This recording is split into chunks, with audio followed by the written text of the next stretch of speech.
You're listening to Points Talk with the Travel Mom Squad, previously known as the Travel Hacking Mom Show. Follow the links in the show notes to stay up to date with what the Travel Mom Squad has been up to. Want to know how you can visit the city that never sleeps for nearly free? Listen up as we discuss all about our favorite ways to get to New York City and our favorite hotels to book on points.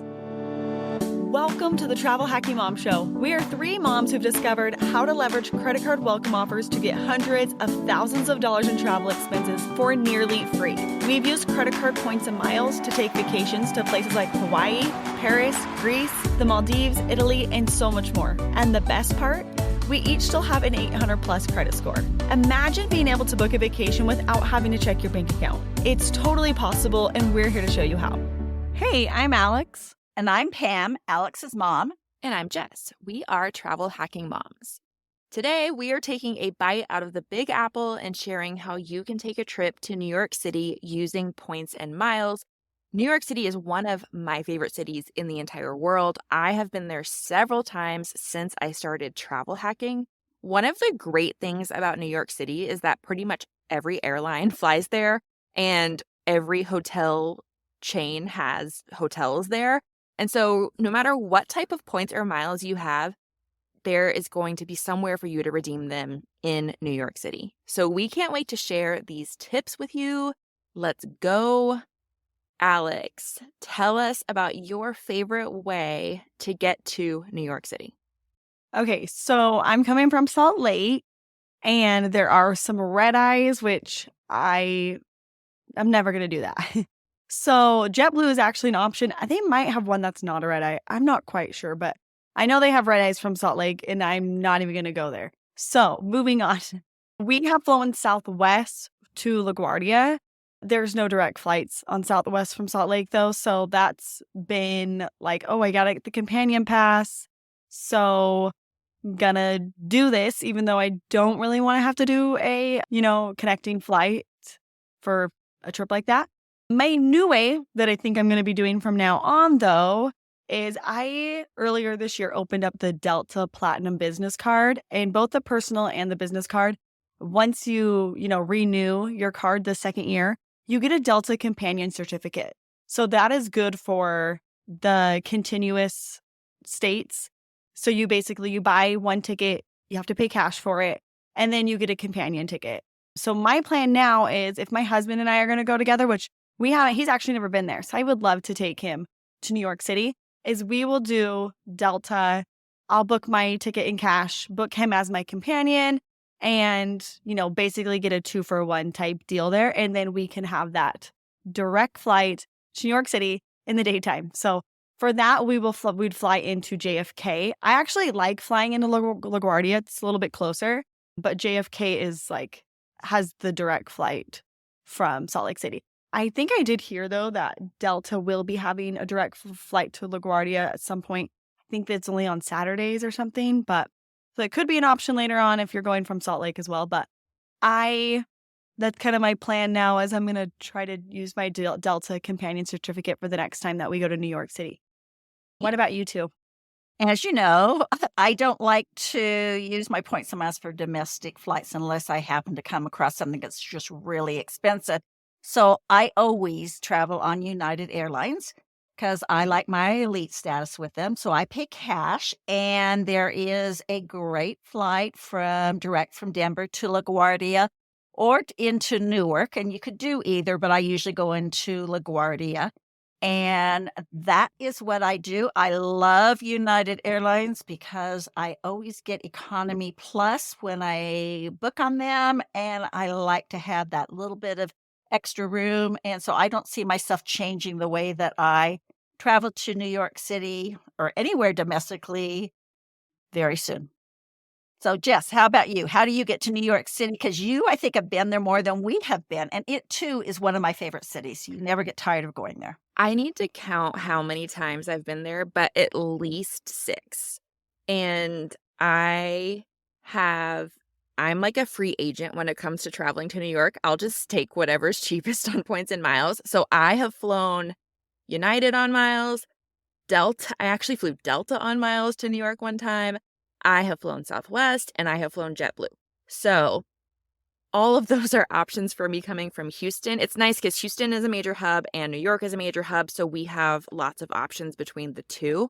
JetBlue has been my favorite recently. There is a nonstop flight from Houston to JFK. I do prefer flying into LaGuardia, but we got an amazing deal on JetBlue. I think it was 12,000 JetBlue miles a person round trip from Whoa, Houston to that's so JFK. good. So Yeah, that's good. we have gotten amazing deals on JetBlue, and if you want to earn JetBlue miles, there's a personal and a business JetBlue card. I got the business JetBlue card last year when the welcome offer was 80,000 miles, and our entire family of 3 has gone to New York twice now, and we still have miles left over from that one welcome offer.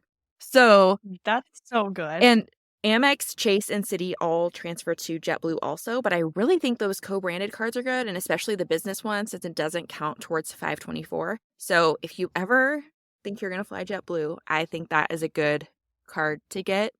For families, they have in-flight like the screens on the back of the seats for all the seats. Like Alex and I were joking about how that's because JetBlue kind of reminds me of Southwest in a way, but I think it's a step above Southwest because they do have those screens on the back of every seat.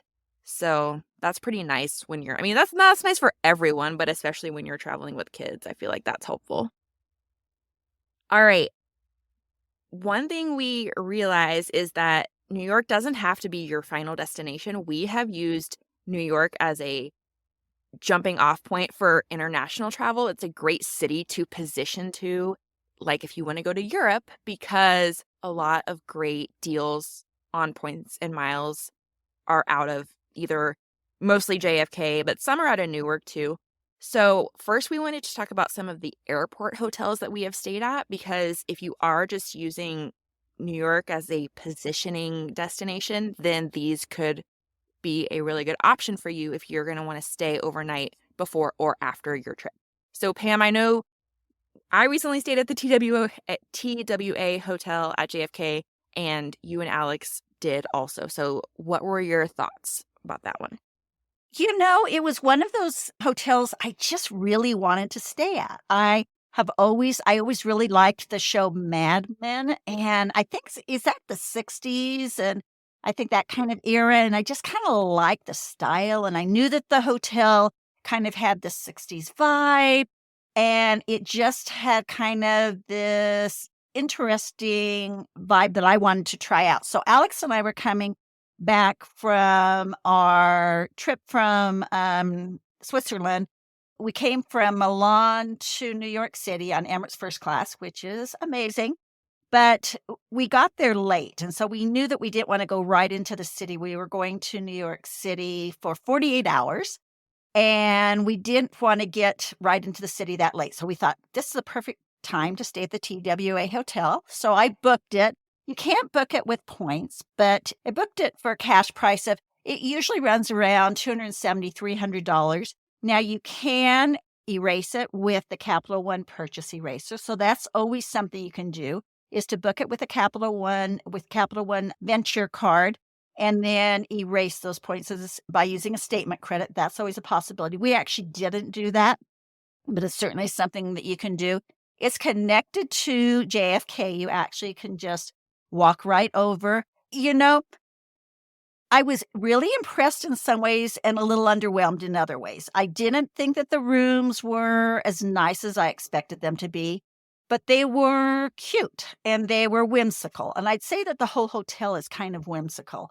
There is one room where you can take pictures. It's this bluish room that totally gives off Mad Men vibes. There's a room that has a giant life-size Twister game that you could play Twister there. Rooftop pool that overlooks the runway where a person can go in the pool and just, look at the runway. It was really cool. There's also, and we didn't go there, but I think, Jess, isn't that big plane that's out there, isn't that a bar? Yeah, it's a bar. Yeah, so we didn't go into there.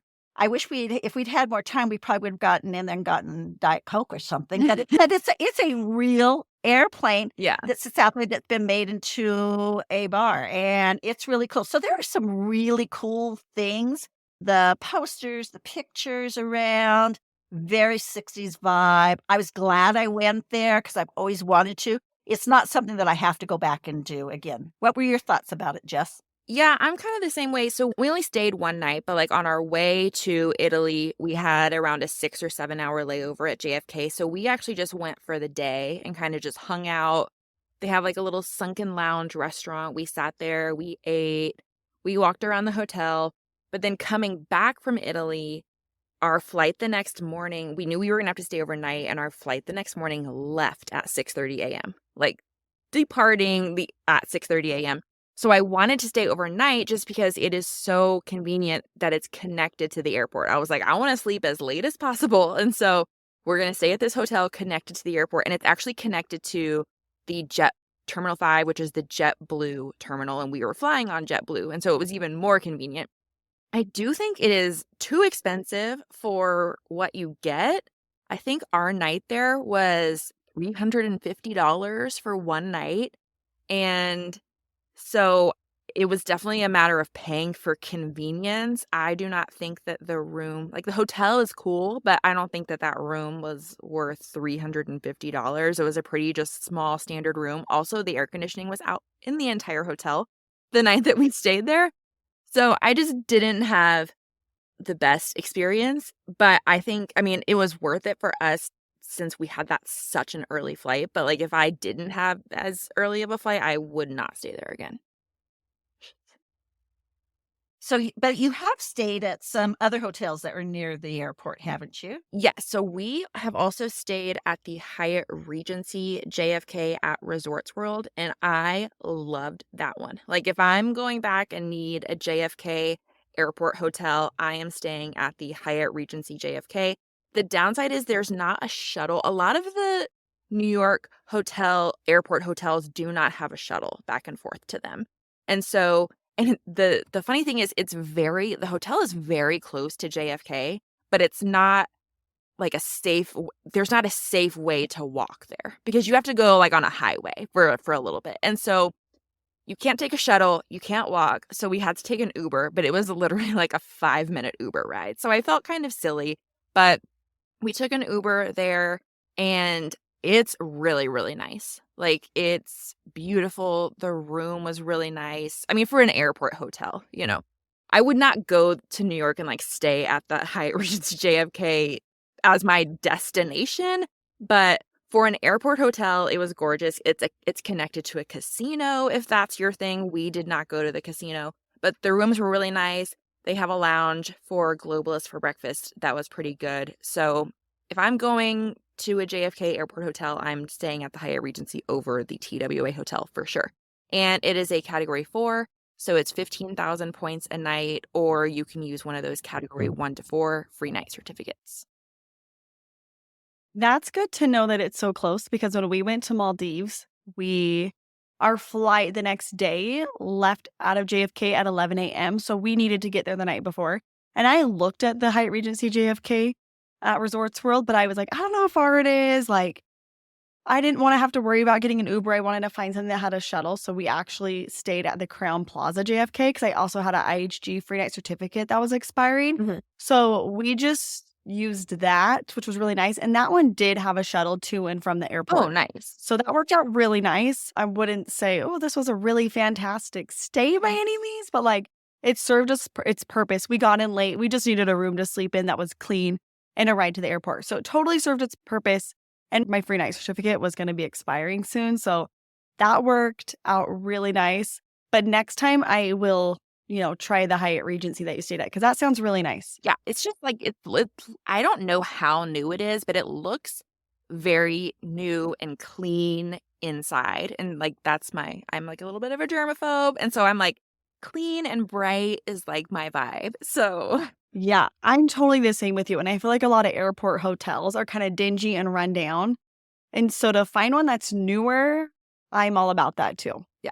And then for LaGuardia, So what did For LaGuardia, I've also stayed at the Hyatt Place Flushing LaGuardia Airport. This was a situation where we were flying to New York to stay at the Park Hyatt. But like when you get in at 8 or 9 p.m. and you were like, I don't really want to use my like 35,000 Hyatt points at a night at the Park Hyatt when I'm not going to be getting to the hotel till 10 p.m. Like that feels like a waste. So we got into New York and we stayed the night at the Hyatt Place by the airport. And then like the next day we went into the city to stay at the Park Hyatt. So this one is nothing to write home about. It is like it's more on the dingy side of the Hyatt, but it's very convenient to LaGuardia. It's only a category 3, so it's 12,000 points a night. There wasn't a shuttle. We had to take an Uber to get there. Yeah, more of a typical Hyatt place, but it's fine. If you need somewhere to stay overnight, Like, would you do it again? I would stay there again if I needed to. Yeah.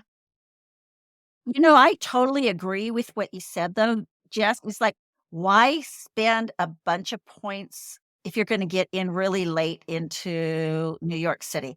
I don't want to spend all my hard-earned points on a really nice hotel, and I'm only going to, be there for just a couple hours and then go to bed. I am totally about that's where hotel hopping comes into play in a good way, Jess, is to get a cheap hotel for that first night and then move over to the more luxurious stay. Yeah, like the next morning, I just checked in to the Park Hyatt on the Hyatt app, and as soon as it said your room is ready, I was like, all right, let's go.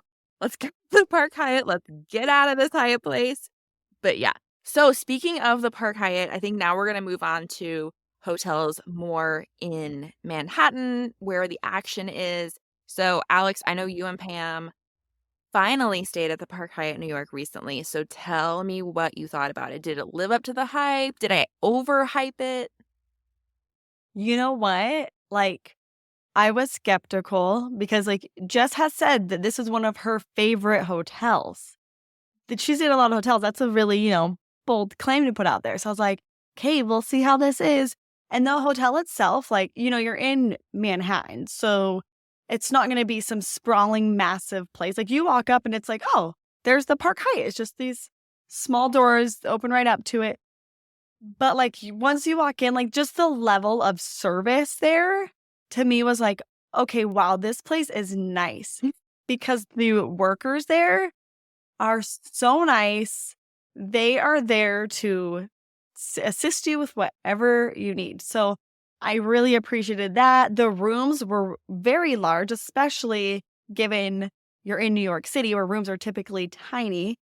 So that was really nice. The breakfast was very good. And thanks to Hyatt Globalist, like that's the only way we were eating there because it would have been so expensive. Like the breakfast that I got was like $50, I think. Yeah. And I'm not going to pay $50 for a waffle and some juice, So, but I will say, Jess had raved about these waffles, and it was literally the best waffle I'd ever had in my life. They're just the perfect amount of crisp on the outside, but soft in the middle. I don't know. I need their recipe. I'm like, what? How do you make these waffles? I know. Like, we only stayed there one night. This was, our quick 48 hours in New York City.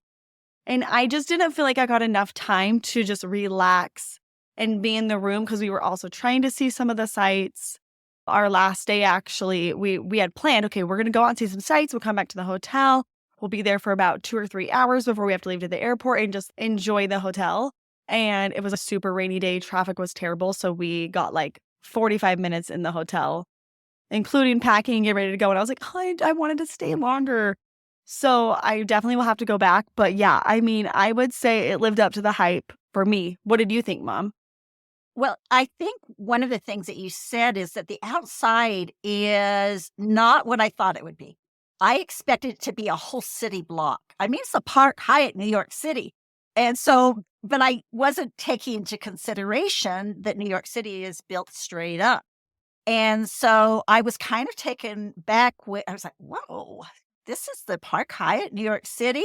But the minute we walked in, and even that is okay, but then you go up to the elevator and it's gorgeous. It is really, really beautiful. I too thought the rooms were big. The bathroom was huge. They had a TV in the mirror. Alex took a bath and watched Saved by the Bell. It was pretty luxurious, and I would definitely like to go back and spend some more time there. It's so funny because a couple weeks ago, I was talking to my mom and I was like, okay, we need to plan a trip, just the two of us. Where do you want to go? Like, I will help you use your points. We can go anywhere. Where do you want to go? And she was like, I really want to go to New York City.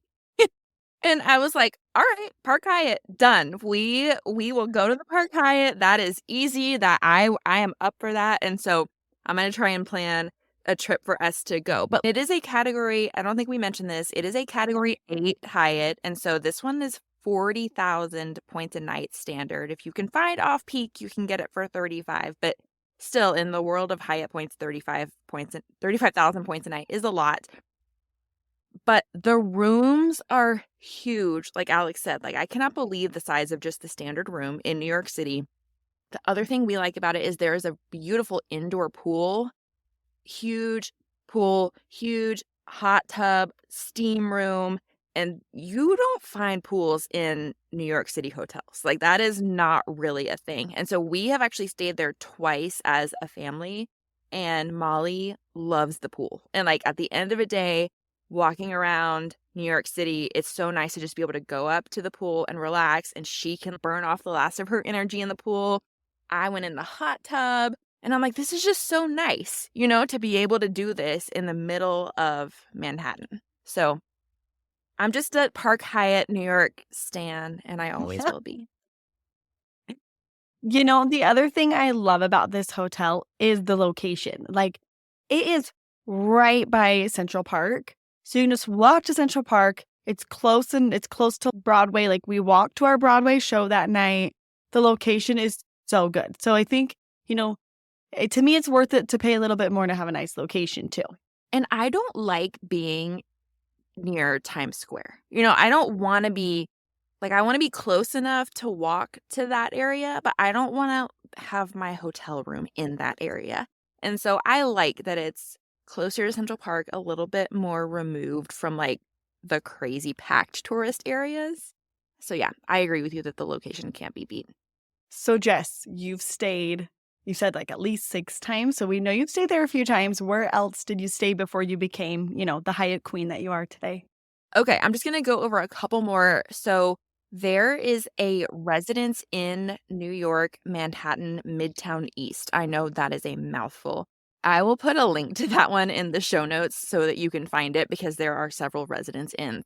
But we stayed at this one a few years ago. It's obviously you use Marriott points to stay there. It has complimentary breakfast, so it's great for families. And the standard room that we stayed in had 2 queens and a little kitchenette, and it was also very big by New York standards. It wasn't quite as big as the Park Hyatt, but again, it's a Residence Inn. It's not gonna be quite up to Park Hyatt standards, but I was very impressed by the size of the room.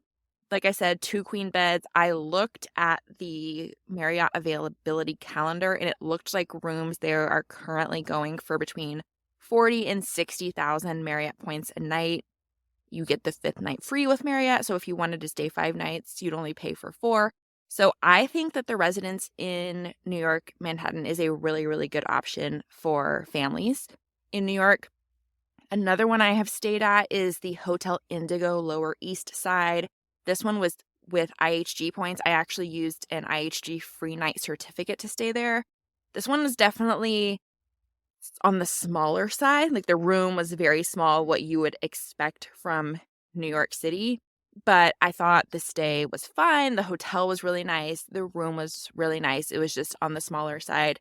Points per night vary widely here. When I looked yesterday at the IHG calendar, the cheapest nights were 27,000 IHG points a night. There were some for 95,000.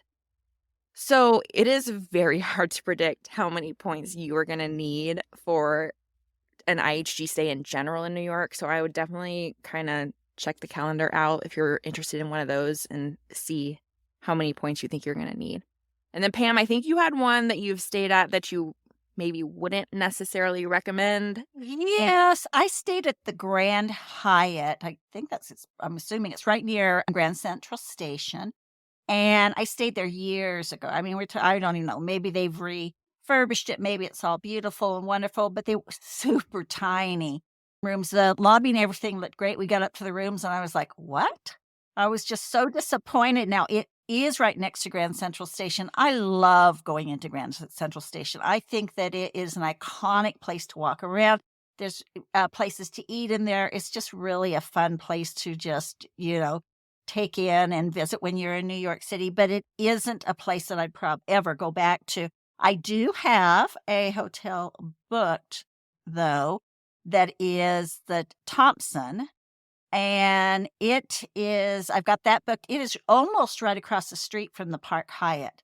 And I had a hard time trying to decide whether I've heard really good things about this hotel. Again, it's in a great location. It's cost me $21K a night. And so when I get back, we'll have to compare and see what I think about it compared to the Park Hyatt. But I'm really excited about that stay. So let's move on and talk about some of the things that we've done in New York City. And Jess, why don't you hit it off for us? Well, I think when you hear New York City, you often think of Broadway shows as something to do. That is one thing that I love to do. And there's actually a way to redeem your Hyatt points or earn a ton of Hyatt points just by purchasing your Broadway tickets through Hyatt.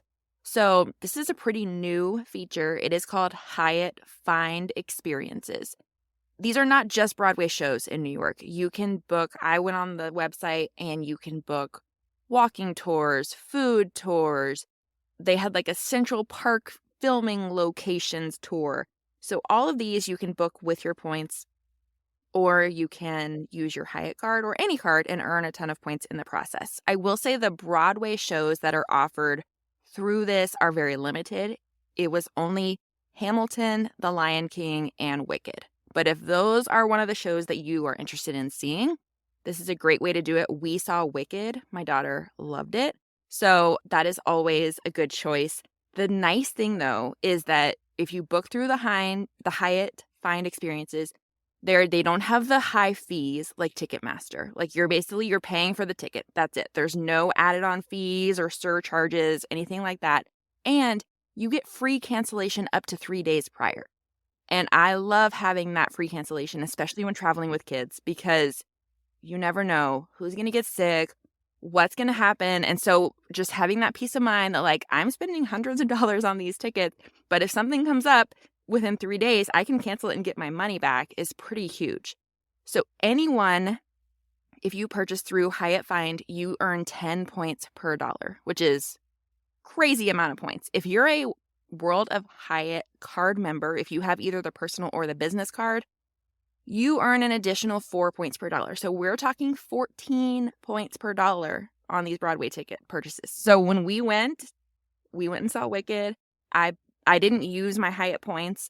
I like to redeem those for hotels, but I purchased the tickets with my World of Hyatt card and I got 14 points per dollar. Like I think I got enough to pay for like half our Park Hyatt New York room. I got refund, from the purchase. So it's a really good thing to look into if you're going to New York and want to earn a lot of Hyatt points per dollar. That is really, really cool. And I remember you sharing about that. And I just love it because you're going to be buying the tickets to see the show anyway. So this is just like awesome. I'm buying the tickets, one, with, all those benefits you said, like you're not paying all the fees and earning so many points. I do wish they had more shows because I looked into doing it when we went because I honestly, I would love to go to New York and see a show like every night. I love doing that. So we had seen all three of those shows, and I think I've seen all three of those twice. I would see Hamilton again and Wicked again. It's been years since I've seen Wicked, but I would love to take my kids to see Lion King. So maybe sometime, hopefully they'll still have this option here, and I can take my kids to go see Lion King because I think that would be so fun and it's such a nice way to earn more Hyatt points. Totally. All right, Alex, what's one of your favorite things to do in New York? Yes. So I am borderline obsessed with this restaurant called Los Tacos #1. They have a few locations. I've only been to the one in Chelsea Market, but Chelsea Market is so fun. It's so cute. There's lots of different eating options there. There's shops. So, if someone in your group is crazy and doesn't like tacos, they can find something else. But I would go, we only got to go once on our last trip because it was only 48 hours. And I was so sad that we didn't have time to go again before we left because they are the best tacos. So yes, put that on the top of your list. And it's cheap. You go to New York and sometimes things can be pricey, but you can find some really cheap eats there. And these tacos are one of them. So there's that for you. The weird thing is, Alex, I remember we did that the last time we were in New York. And then we went this time. And I was at that. I'm not sure if I even ate there last time, but you and Casey talked on and on and on about it. So this time I ate there and I go, oh, now I see what her hype is. They were so good. The best squawk. I 100% would go back and go to there to have tacos again. Yes. And I get the carne asada. They have other options, but the carne asada is my favorite. It was amazing.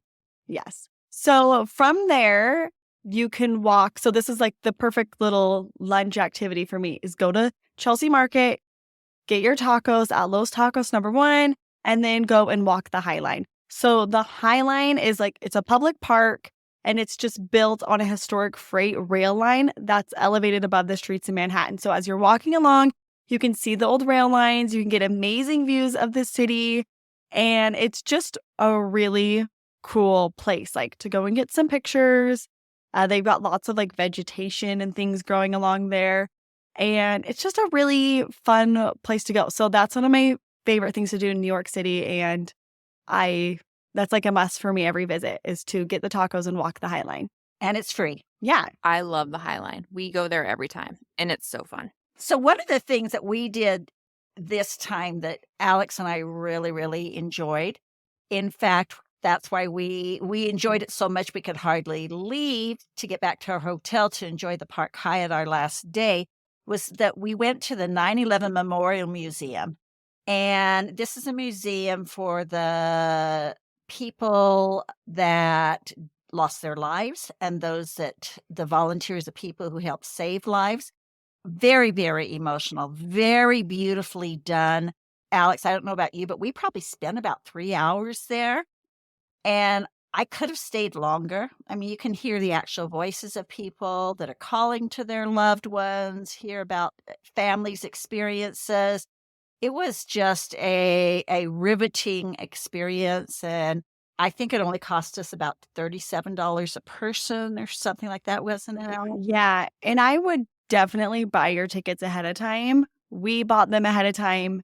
And people that hadn't were waiting in a really long line, and we just got to go right through that line. And it was torrential rain. So thank heavens we did that because I am not a rain girl. And so it was so nice to be able to walk right in. And they also have audio guides available. And so we purchased the audio guides. I want to say it was maybe $10. I'm a big fan of audio guides because you just get so much more out of the experience than just walking around and reading stuff yourself. So highly recommend getting the audio guide when you go too. Another thing that we have done, obviously Central Park is a huge draw of New York City. I will never get tired of Central Park. Every time I go to New York, I go to Central Park. The Central Park Zoo is amazing for kids. Molly, we've been 3 times, I think, and they have these really cute seals right when you walk in. Molly loves them. And so we are big fans of Central Park in general. There's playgrounds everywhere, scattered all throughout the park. So if you have kids and you're bringing them to New York and you want to bring them somewhere to get their energy out, Central Park is a great place. And then the Central Park Zoo is one of our favorite activities with kids also. Okay, so next, one of my favorite things that we ever did when we went to New York City is we got tickets to The Tonight Show.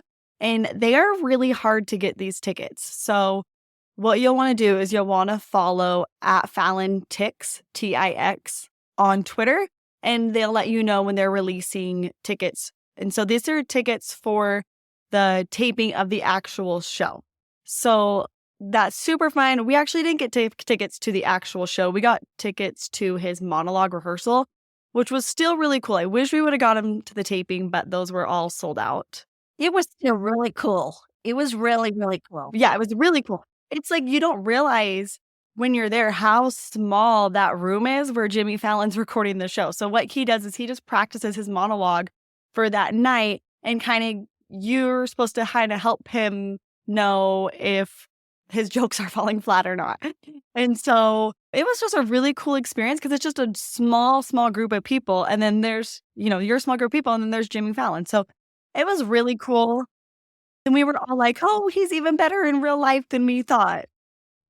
So I would love to do that again, but actually get tickets to the taping. It's just right there by, what is that called? It's by Radio City Music Hall, the Rockefeller Center. Yes. It's in Rockefeller Center, which, by the way, another thing that I love to do is go to the top of the rock and get views of the city there. I know a lot of people like to go to the top of the Empire State Building. I prefer to go to the top of the rock because then you can see the Empire State Building from the top. So that's another thing that we love to do. We also went to a live show of the Live with Kelly. So that was really fun. And there's just lots of shows you can get tickets to when you're in New York City, like whatever has live audience tapings there. There's a bunch of them. You can kind of look into that and go to a live taping. And it's just really kind of fun to kind of see the behind the scenes of what it's like, in these filmings of these shows. And then, of course, we always do the typical things, or we don't do them every time, but have done them, like going out to the Statue of Liberty. I remember the first time I was on a boat going out there, I was just filled with patriotic pride. Ellis Island, I thought, was extremely interesting. And then, although Jess doesn't want to stay near Times Square, you cannot go to New York City and not go to Times Square. It is vibrant and alive and a fun place to be. So tons and tons of stuff to do in New York City. There's stuff that, so many great restaurants to eat at, so many shows to see. It's just, you can't do it all in one visit, so you have to keep going back just like Jess has. All right, so obviously, we always end these episodes with where we want to stay in the future if we were to go back to New York City. So, Pam, where would you want to stay the next time you go back? Well, we know I like Kimptons. I like the ISG Kimptons. I just love the boutique vibe. I found one there that looks amazing. And what I love about Kimptons is that they're all so individual. And it is called the Eventi Kimpton. There is also the Muse Kimpton. And although I think the Eventi has me more intrigued, I think I want to stay at both of them. And then, of course, I love Andaz's because of all the treats. So I'd like to stay at the Hyatt Andaz there. I just got back from London and stayed in 3 different hotels over 3 nights. I've decided that although this is not most people's pattern, I love to check out hotels. I love to go and see the decor. I love to see if they have treats. I love to check out their breakfasts. And so I am all about hotel hopping. And so I just have to find someone who likes to do that as much as I like to do that. They can come along with me to New York City and I can hotel hop to several of these. So, Alex, where is it that you would like to stay? Well, I would love to go back to the Park Hyatt and maybe just stay a couple of nights because that price tag is high. That's a lot of points to stay there. And I feel like with the Thompson Central Park just being like pretty much right across the street, I have heard amazing things about that hotel.